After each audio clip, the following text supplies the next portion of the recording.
Newcomb. Sid is the director of tennis at Peninsula Covenant Community Center since 1996.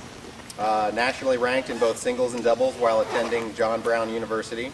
After a year and a half on the ATP Satellite Tour, he joined the coaching ranks with Nick Bollettieri Academies.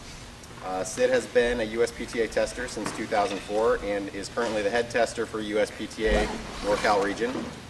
Sid launched Life Advantage Tennis and Tutoring as a community outreach program in 2000. The program provides free tennis lessons and English tutoring for Hispanic immigrants. The LATT was named the Charity Organization of the Year by USPTA NorCal in 2002 and 2004. So, Sid Newcomb. All right. So thanks for the opportunity to be here this morning on a really wet Sunday morning. Always been a pleasure for me to attend our conferences, and especially this one. This one seems to me our most intimate setting, and I feel like as a longtime member of NorCal USPTA that I'm amongst peers and friends and co-workers, and it's a great way for me to pilot this talk that I've never talked about, because if I blow it, hopefully you'll still love me. So every other talk I've given, I've presented lots of things about coaching and tactics. I'm not too strong in mental toughness areas, as you might notice by my IQ, but I've talked about that stuff. And I usually be on a court with a racket and a basket of balls and some players. And so this is unique for me. But it's an area that I'm very passionate about. So I'm dabbling in it and I'm refining it, and I'm hoping that through this next few minutes together, you will have a hand in that. Because I'm looking for more refining and more expertise in this area. And so a couple things I'm going to ask you. There's going to be 2 or 3 times that I'm going to ask for you to get into like a group of 4 to 6 people and discuss stuff and come up with some ideas and then shoot them back at me. And so that's for multiple reasons. One is those are the ideas that I'm going to like look at and say, wow, I didn't thought of that, or that's something I can incorporate. And then others might get those ideas. And secondly, I really don't have an hour's worth of words. And I got an hour to talk. So I'm going to have you fill some of those in. And that's for lots of reasons. One, I've been married 19 years. And my wife, Linda, gorgeous lady, mother of my 5 children, she can talk for an hour about anything nonstop. So you can imagine after 19 years of marriage how many, it doesn't leave an awful lot of room for me. So filling up an hour's worth of talk is going to have to be a cooperative experience. So the premise is we as tennis coaches have the unique opportunity to influence players that come into our pathways beyond just the expertise of tennis, beyond forehands and backhands. And you can add volleys and serves and drop shots and tactics. And I would say that most of you would agree with that, right? So holler out some names of people who have famous athletes, tennis or not, that you can think of attribute some sort of life growth to their coach. Some coach that you've heard or someone that you've read a book about. So anyway, just start thinking right now and just holler it out. John Wooden. All right, so a lot of his ex-players say all these things about is way more than basketball. I looked a bunch of quotes up on the internet to see it's way more than basketball. It's about character, about life skills, about things that I've taken beyond the court. Others, tennis players, tennis coaches, anyone. Arthur Ashe. Arthur Ashe. All right, what have people said about Arthur Ashe? You said it. I know. I didn't know you wanted me to go more. Bill Walsh. Bill Walsh? Or whatever. Go ahead. Character. Character, right? They say about Arthur Ashe, they named a stadium after him. They didn't. I listened to that ceremony, Arthur Ashe Stadium. They didn't say so much about his wins. That was his introduction. Then they talked about how he contributed, to so many people, to sort of mankind in general. So that's character stuff. What did you say, Bill Walsh? Why? Bill Walsh. Oh, it's been sometimes mentoring people and showing them the trade. Right. So, and look at the outcropping of coaches that have come sort of from this tree of Bill Walsh. So that's sort of character traits, character values that Bill Walsh instilled as part of his, life gifts as a coach. So my coach, I've had many. I had one in particular, high school basketball coach. And I'll share this story with you, and then I want you to think of some coaches in your lives.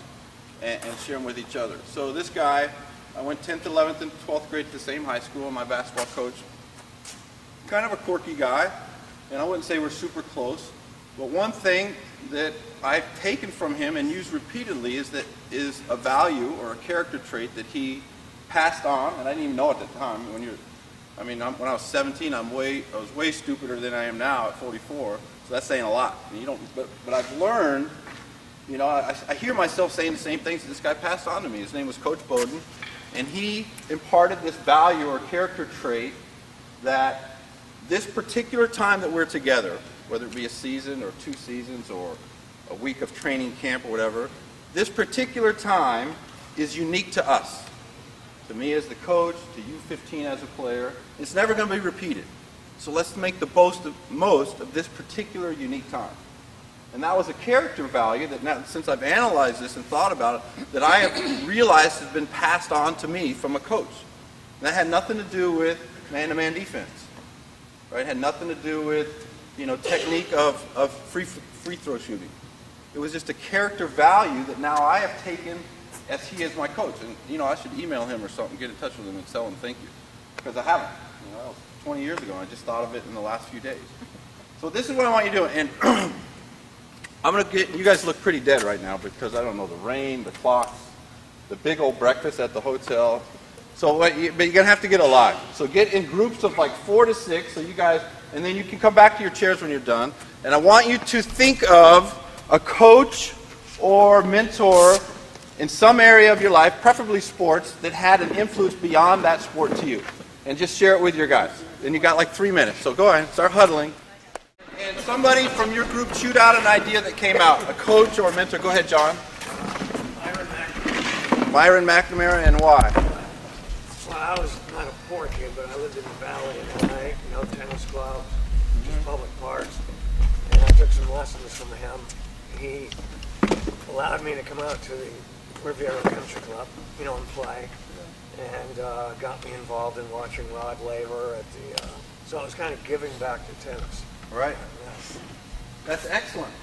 And that's one of the things when we get to implementation, when I start talking about implementing character development, it's about giving back. And that's a perfect example. John, our future USPTA NorCal president, one of the most exalted positions in all of tennis, would not have that if it wasn't for this coach, Mr. McNamara, right? That's his name? Myron McNamara, that gave back to him beyond, for no reason. Probably not because John was paying him. Probably not because, he had so much topspin to offer John, but just because. And that's a perfect example of beyond forehands and backhands. So, we're talking about character traits. Let's see. I don't have very many slides. This is the first time I've ever used this thing, so it's really bogus. But anyways, slide number 2. Dictionary.com defines character. It has a bunch of characters, like a character in a play. That guy was quite a character. Looking right at Mark Moran, what a character. But the character we're talking about is moral and ethical quality, sort of a man of fine, honorable character, defined as. Qualities of honesty, courage, or the like. Integrity. It takes character to face up a bully. That's the kind of character traits we're talking about. I just define it in my sort of dumb jock definition as the good stuff in people. And I know there's good stuff and bad stuff. But the good stuff comes out at times, and I call that character. I just think, think when we have a natural disaster in our country, how much good stuff comes out of that? That's the good stuff in people. Now, we hear about the bad stuff all the time, because people got bad stuff in them too. But the character I define as the good stuff. And Sparky Anderson, who knows that guy, died last week. Great Hall of Fame manager for the Detroit Tigers. Watching SportsCenter, which is probably the best show ever invented. I spent an awful lot of time watching it. And Tommy Lasorda commenting on Sparky Anderson. Didn't mention one thing about his penance. You know what he mentioned? His character of man. His quality of life and his giving to his players. So that's the good stuff. That's the stuff that lasts. So for that talk, it could be beyond fastballs and home runs. Joe Pop, 400 wins yesterday, right? What do they talk about? They talk about he's doing it the right way. His program has not been under investigation in however many years, 100 years he's been coaching. Right? That's the character things, the good stuff in people. So what I'm wrestling with is why am I so, why is this so important to me? So let me tell you a story. 9 years ago, my middle son, I have 5 children, so I am a little whacked, as you can probably figure, 5 kids. I have 17, 14, and 12 are the boys, and then my wife and I stopped having kids until 7 years later, I chose a girl, and then we stopped having kids for sure until 5 years later we had another girl. So my youngest is 2 and my oldest is 17, and we're not having any more kids, guaranteed. So when my middle son was 5 years old, so this is 9 years ago, something happened in coaching that really resonated with me deeply. So that's when that's when I really started begging these questions. So let me tell you a story about Edgar. So I'm U5 AYSO soccer coach. Who's ever coached AYSO soccer? All right, most parents have at some stage. So it's a soccer league for little kids. It's equal playing time, non-competitive, right? So I got all these 5-year-olds out there. My son hates it. You know why he hates it? Because the shin guards and the long socks are too itchy. So he hates going to practice. He hates going because of the itchy shin guards. I mean, that's how AYSO soccer is at age 5. So we get out there. I get this kid on my team. His name's Edgar, and Edgar had challenges. He had mental handicap challenges. But his mom wanted him to be on a soccer team with the regular boys. So I didn't know anything. It's my first year coaching AYSO soccer. I've been coaching, my whole life. So okay, this is the lot that's been handed to me. It's not like we had a draft or anything. And so Edgar came out the first practice. He's all decked out. This mom decked out. And she sat in the car across the street, and he stood there. And he didn't talk. He had some sort of autism along with I can't even remember. But he was, he just stood there, a little bitty kid. And we'd go run our laps, and then we do dribble around the cones, and then, say each other's name and pass it back. Edgar just stood there the whole time. So the first practice, I just let him stand there. I didn't know what to do.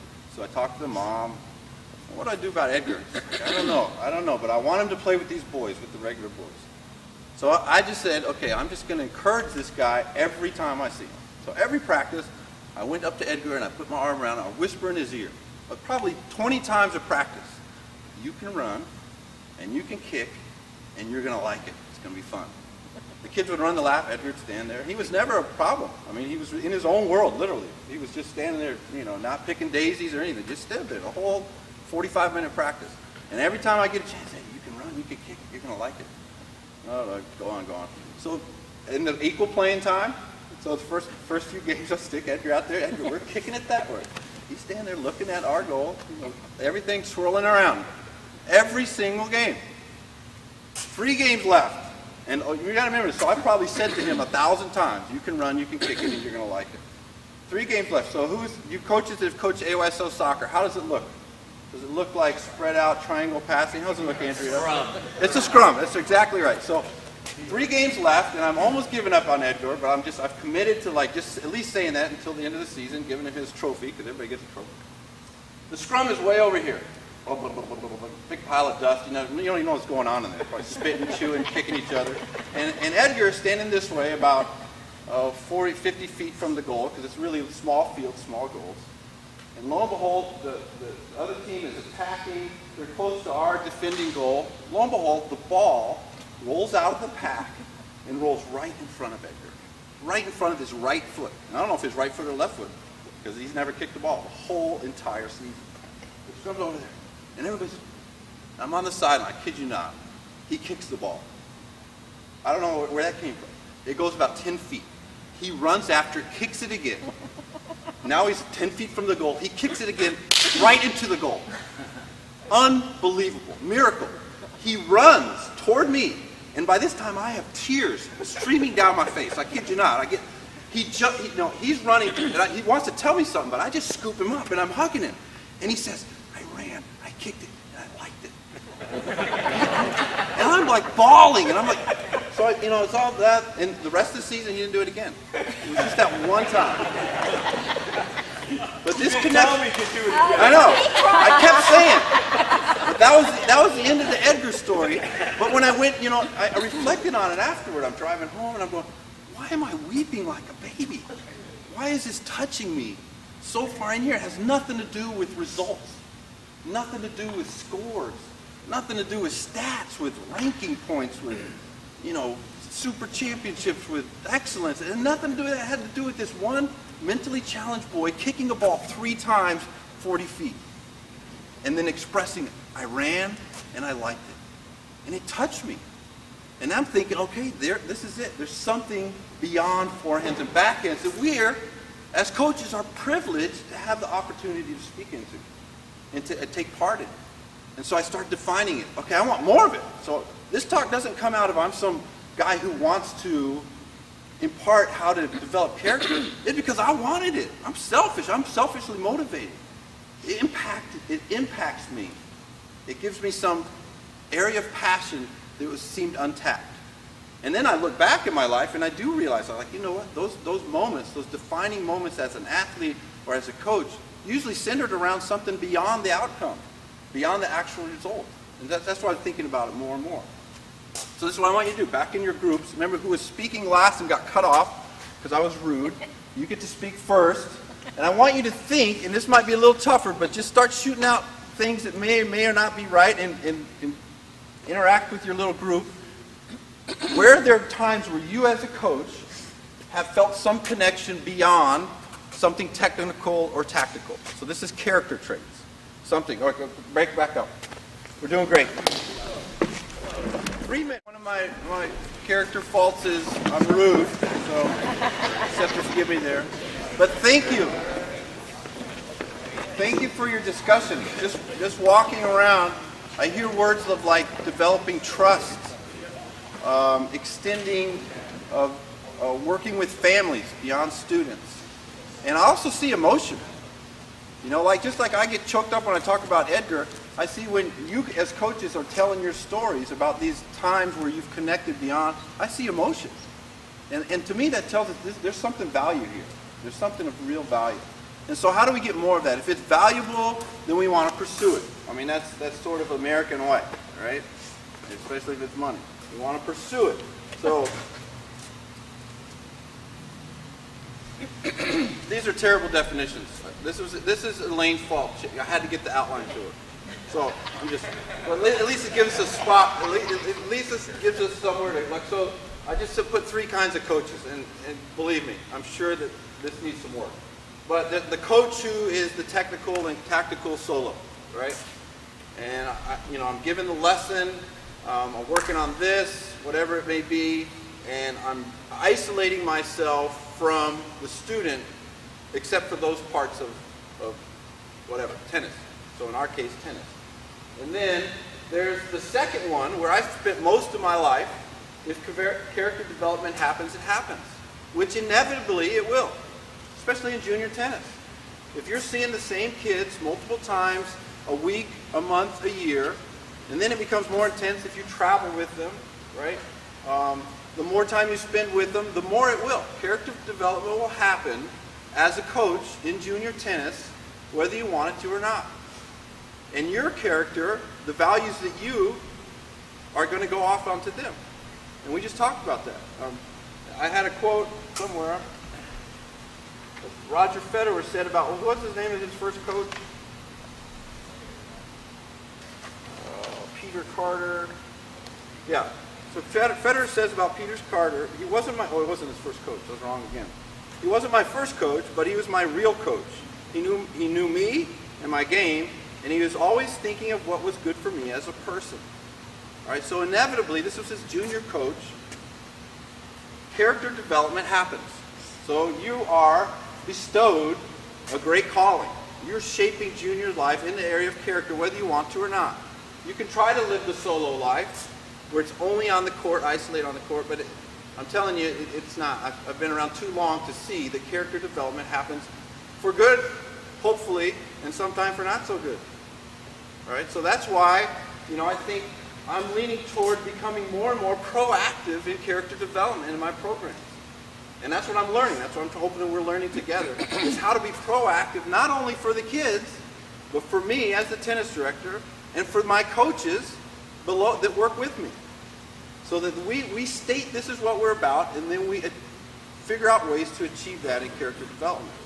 And it also keeps accounts so that I know, how many, all of you that are my age or older have stories about coaches blowing it in character development, on road trips, letting alcohol with underage kids, or letting kids, visit other opposite sex rooms, and just really blown it. But I'm hoping that if in my program we can start from the top saying this is what we value and this is character development that we're going to adhere to, that it trickles down to the coaches, to the players. All right, for the benefit. And remember, I'm doing it selfishly because this is something that touches me deep. Edgar touched me, deep down in my soul, not because he was a great athlete, because why? He ran. He tried, he ran, and he liked it.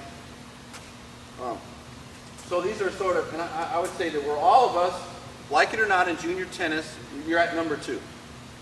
What I'm saying is, how can we get to number 3? You don't have to. That's what I'm striving for, and I'm looking for ideas from you. And I've already gotten some. So we can start with sort of top down. What is our, you can be the business mind. What is your mission statement? What is your 10 values? What is whatever. Most good organizations have something written down. The greatest organization, USPTA, has a code of ethics. And listen to what it says. You probably can't read that, right?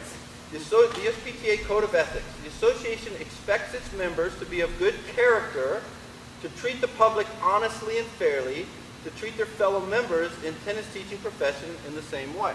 So it's a statement of values and character traits. Values and character traits. And then hopefully the organization adheres to them by this or that interaction. So that's one way you can be proactive. You could say, let's look at some other ones. U.S. Military Academy. We always think of those fine fighting men as men of great character, right? So theirs is their mission to educate, train, and inspire the corps of cadets so that each graduate is a commissioned leader of character, committed to the values of duty, honor, country, prepared for career professional excellence and service and blah, blah, blah. So this is sort of the statement of the U.S. Military Academy at West Point, saying this is what we value, and these are character traits: duty, honor, country. All right, and so what they center around is how do we, from the youngest cadet all the way up through the top-ranking general, I almost said admiral, that must be Navy, how do we bring these character traits out? So then I Googled some tennis things. What's a big tennis department? So I worked for Bollettieri for 7 years. And lo and behold, I didn't even think they'd have one because I think they lack a lot of character. However, the IMG difference, look at this one. This one's so wordy and so long, I won't even read all of it.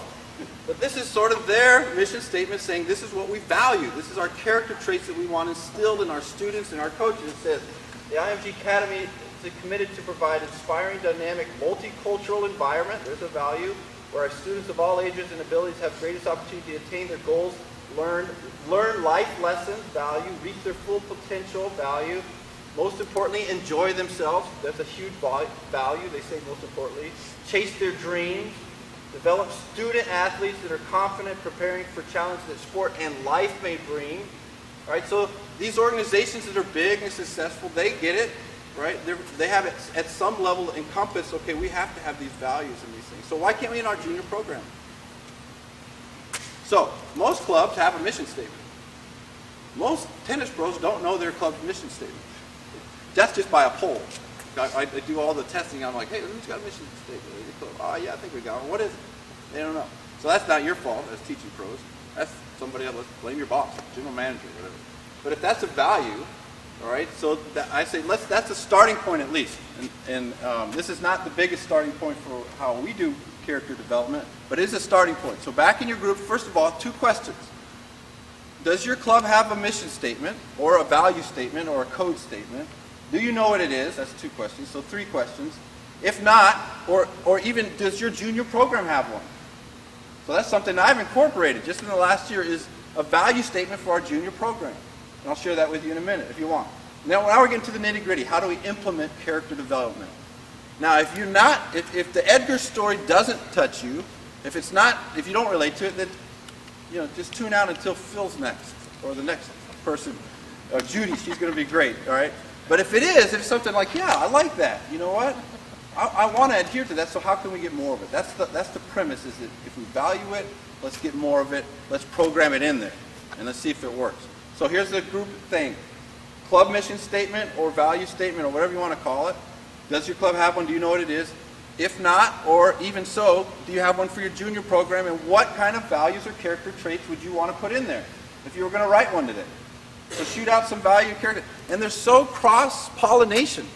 When we look at implementation, I mean, you talk about perseverance, character trait. I mean, that's so important to a tennis player, right? Effort. I mean, there's so many things. Honesty. I mean, that's a life character trait that, you know, it's important for tennis. We couldn't even have a tennis match if there's no honesty. I mean, it's hard enough with the little honesty that's already lacking. But, I mean, that's sort of the foundation of our game.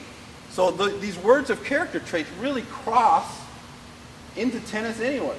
So when you're thinking of how my junior program, how can I bring this out in my junior program, think of what would you write? I want my kids to be. I want our junior coaches and kids to be. And come up with some value statement. Okay, back to groups. Value statements in groups. Does your club have one? No. So remember that thought and write it down. So, interesting things. So I wrote down 3 things, and I'm just hearing over talking. Mission statements for juniors programming. In doubles, don't get down on your partner. That's a good one. Why not incorporate that as a value? I mean, and how does that translate to life? Right? I mean, people are going to screw up. And it doesn't help you to get down. All of us know that chemistry in doubles is so important. As soon as you get down on them, it's just a snowball. So the only way to get better, and you do it selfishly. If you're a good doubles player, you know I can't get down on my partner because that's going to make us worse. So you do it for yourself. Not going to, you want to. That sucked. That was the worst return ever. But if you say that, it's only going to make things worse. So you learn as a good doubles player not to say it. What a great character trait. Here's another one I overheard someone over there. Respect your parents. Some junior kid during a match yells at the mom, "It's your fault." I've seen that. I felt that on a junior thing. My parents had to watch me from behind a bush because I would blame them. They couldn't even go to Kalamazoo when my first year there because I was going to blame them if I lost. I mean, what is that? So respect your parents. What a great character trait to instill in your junior program. On your mission statement, this is our junior programs. We value, respect your parents. Don't get down on your doubles partner. Here's another one. Don't do it because they did it. Boy, that's a tough one. Don't hook them because they hooked you. Don't stoop to their level. Look how that crosses over into life. Character traits that go beyond forehand backhands that we can say this is our value as a junior tennis program. We're not going to do to the junior kids what they did to us just because they did it. All right, and say that's a value. And those are the starts of great sort of junior. That's why I wrote them down, because I don't have them in mind. So where am I going to incorporate those? Excellent. Thank you for your input. So let's look into some implementation. So let me just tell you, I'm going to go through some things that I do in our junior tennis program. And most of these ideas I've taken from other places. And then that will hopefully inspire, just like you have inspired me, some ideas that you can maybe take away. And if you can take away one thing from this hour and implement it that has a positive benefit, then I say it's been a success for you and for me. Because I got 3 things that I'm going to figure out how to incorporate into my next sort of series of junior stuff. So you can't even see that. So I'm just going to run through some bullet ideas, and then I'll let you discuss it again among what would work, what's some ideas that would work in my club, my junior program. All right, is that all right? And this is not, guarantee this is not because I'm a great junior idea person. It's just because I value this thing about character development, and I've learned from other people. And I was like, okay, I'm going to try to do that. So we have. So our summer camp shirts. We have 10 weeks of camp. We have a major theme. And then we have a word of the week. And then we have, so this is, you can't see this, but this was, here was this. I can't keep them all track. So the theme was Wise Up. And here's some of the words on the back of the shirt. And each week had this word of the week. And I'll show you where we put it up. Generosity, integrity, humility, knowledge, honesty, patience, trustworthy, respect, and diligence. So those are great character words. And they're on our t-shirt. Then it says summer camp right here. Let's see if we got any more pictures.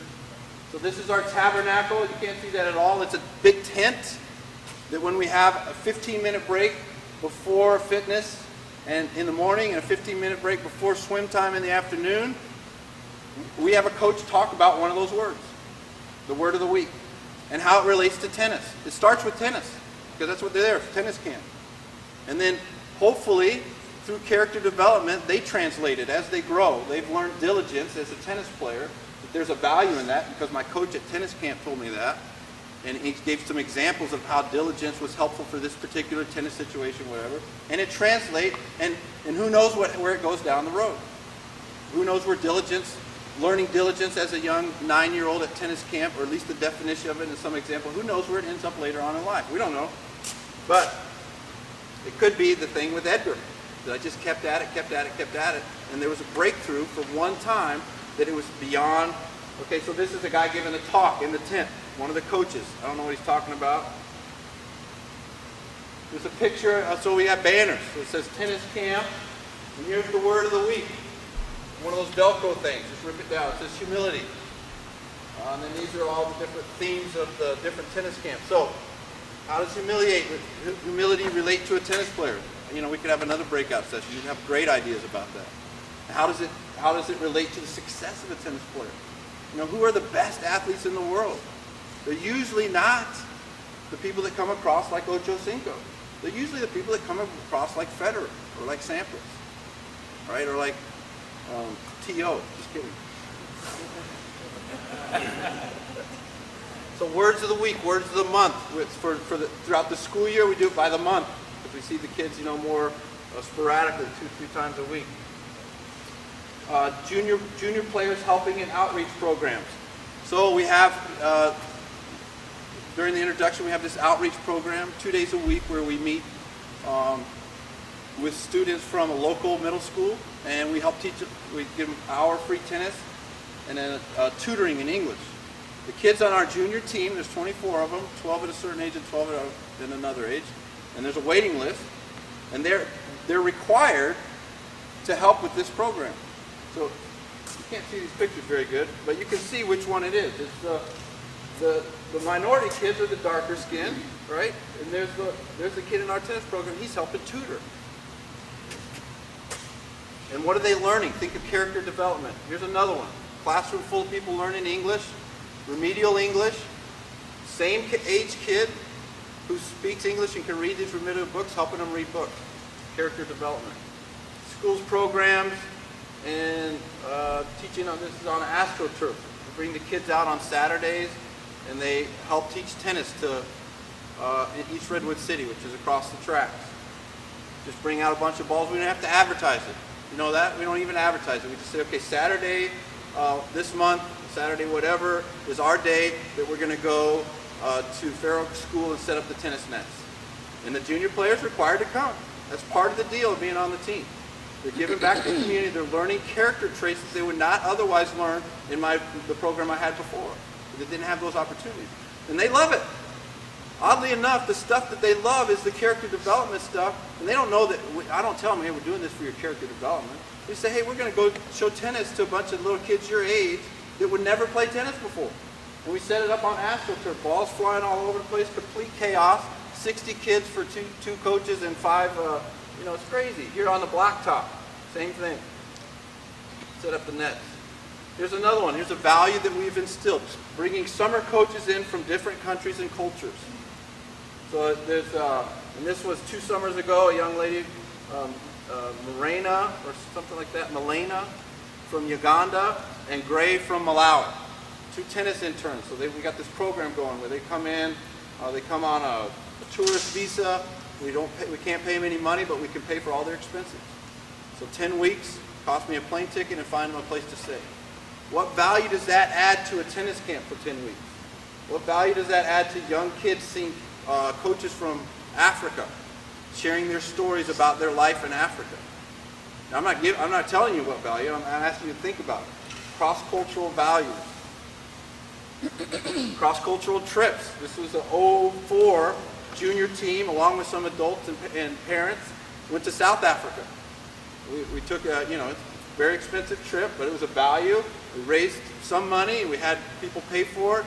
We set up interclubs, set up coaching clinics in the bush. I mean, it was freaking awesome. We're out there, you know, I had a guy set up who lives there in Africa that I know for many, many years. We're going out to villages that I 100% sure have never even heard of the game of tennis. I felt like a pioneer. You know, it was unbelievable. I like, and junior tennis players with me, setting up nets, handing out rackets. These guys are going, ooh, man, this is cool. And it was cool for us, for our kids, developing character, seeing a different way of life. But these are things that are going on. This is called Beautiful Day. We have one November 20th. This is we have 3 beautiful days a year, and it's through a nonprofit that works on the peninsula called Serve the Peninsula. And they just do school beautification for schools that have lower income or less resource. And a bunch of churches, mostly, Boy Scout troops, a bunch of different organizations sign up for beautiful days, and they go and do beautiful, it's like a stream home makeover, but on a campus. So my junior tennis team has to take part in one of the 3 a year. They have to give 4 hours from 8 to noon. And we all pick the same one, the date that works the best, and if you can't make it, unfortunately, you have to go to another one by yourself. So they all really make an effort. You know, we have to go around their junior tournament schedule, their SATs, their PSATs. It's a pain in the neck to schedule, but it's worth it. It's value. And we all have our junior, PCC junior shirts on, and we go down and we clean up a, tan bark garden. And we haul around things, but they're doing it together. All right, and so what character value traits are we instilling in these people? In this, without telling them. And this is junior tennis programming. That's what we're getting. There's another picture. Just a bunch of rakes and stuff. Another one. Little girl. She's in peewee tennis. So the junior team's required, and then we have sort of the recreational program that is, that they're not required to do it. They come once or twice a week. Peewee tennis, little tennis, orange balls, green balls. They come, twice a week for the lessons, but they can come. You want to come to Beautiful Day? Hey, the junior team's going, the good players. Look at this little backside of a little girl. She's 4. She's in peewee tennis. She wanted to go to Beautiful Day. So she's cleaning a picnic table there. And Oh, you can read that. oh, that's a good one. So, just one more story in closing. The success story. And I think it's so important that we tell each other stories because they encourage us, they inspire us, and they give us the desire to keep going. And I just applaud, that we are really blessed to be in this profession. And I get a chance to work with incoming applicants for our organization, young people that are trying to make a career as a teaching pro or coach, people changing careers, people doing part-time. And what we have in common is that we have a passion for tennis. And I would venture to say that most of you have a passion, if you work in junior tennis, to see something beyond forehands and backhands in your kids. Because those are the real success stories. Those are the things that really get you here. Now, it's great. Believe me, I'm as competitive as the next guy. And, I love winning. And I love having, my kids win, and I love pulling out a tight match as a coach, and being so proud of victories. But at the end of the day, the stuff that goes beyond that, lasts longer. And that's where the passion has come to me, that I want to figure out a way to continue to develop character in junior programming. And so we don't have ideas I wanted to break up and shoot some ideas around what maybe you can implement. But think about that, and then maybe think about with your other pros, and write some ideas down. So there's this young lady, she's been in my program since age 9 or 10. She's a senior in high school this year, and she's one of those kids that have always been around the club. Her parents made her to take tennis because it's a very high achieving family, and their parents, you have to do a sport, you have to do an instrument, and you have to get all A's, one of those kind of kids. And she did, and she liked it all right, but she never gave of herself. This disconnect when it came to trying hard or giving the extra effort. We've all had those students, right? So she learned to be competent enough. She made her high school team, St. Francis. She's a senior this year. 2 years ago, we go to Texas. And so I've had her in my program, and not just me, other coaches. And so summer trips is something that every summer I take the team, whoever can afford it or sign up or raise the money to go on a trip, character development. We have talks every night around some character. So she came with us. We went to Nuke's Tennis Ranch for a week. They did a week of training. Then we bust up to Dallas to play a big tournament. And she's in a tournament in Texas. They have like their levels are like Super Champ, Champ, Open, or something like that. So basically, she's playing at sort of a challenger level, 16 and under challenger level. And remember, this girl's been playing tennis for a long time, but she's never given herself. She's never taken the next step in terms of do something that's not comfortable. She loses first round, so she's in the back draw, first match consolation. She wins 2 matches. She's in the finals of the consolation. Now remember, this is pretty low-level tennis. This is not like, I got other kids playing the Super Champ that are in the semis and she starts the finals and she's playing this match and it's evenly matched. It's, little rinky-dink tennis, all kind of blue bee stuff, and they split sets, right? And it's hot. This is Texas hot, August. It's 110 degrees, at least. It's 120 degrees at least. I mean, it's hot. It's so hot, I don't even want to be out there, and I'm sitting under a tree. And so these girls are dying, right? They are just dying. And she comes off for the split set. Of course, they have to split sets. And she comes off, and she's already crying. She says, I can't do it. She says, it's too hot. I'm too tired. She already played a match before and a doubles match. It's the 3rd match of the day. So I remember we're in the van. I got the air conditioner on. Her shoes are like melting. I'm putting air on her shoes and putting water and ice on her and just trying to cool her off. And I just wanted to get out there. Don't quit now. The other girl's in the same boat. And so I was like, Felicity, just go play the 3rd set. Just see what happens. So she puts her stuff on. She's near tears. So they battle and they battle. Of course, what happens? It goes to tiebreak. So it's like the 3rd set's like an hour long. And they're dying. I mean, it's 165 degrees. I'm sweating in the shade. I'm going, please finish this match. And it was unbearable. And the tiebreak goes, so she saves 3 match points. One of them on a let court. I mean, it's unbelievable stuff happening. So this is never going to end. And then it finally ends. And it so happens that she wins 13-11 in the tiebreaker. And it's not that she won, but she came off the court. And I went over to her, and she's shaking. She's shaking because she's that hot and that exhausted, and she's crying. And then I start to choke up, and I say, Felicity, I'm so proud of you. And it was nothing to do with the results, was it? It was she took the step that I hadn't seen her take in 10 years. And I wasn't just proud of her, mostly of her, because it's usually the player. But I was proud of my coaches that has poured into her over those years, stuck with her when she didn't want to run, given the lesson. She brings the rest of the group down because she's lazy. But just get stuck with her saying, you can do this. You can be persistent. You can finish something. You can do something when it hurts. And you know what she said to me? I wrote it down because it's in my journal. She said, we're crying. I give her a hug. I'm crying, and once again, big baby. She says, it would have been easy to give up, but I decided I didn't want the easy way. It's like, now that's character development. Through all these years, tennis has taught her that there's something better than easy. And I want more of it. So I'm going to keep trying to develop ways to put it into my program and put it into my coaches and put it into myself. And I hope that it's helpful for you if you can take something. So thanks for your time. Appreciate it.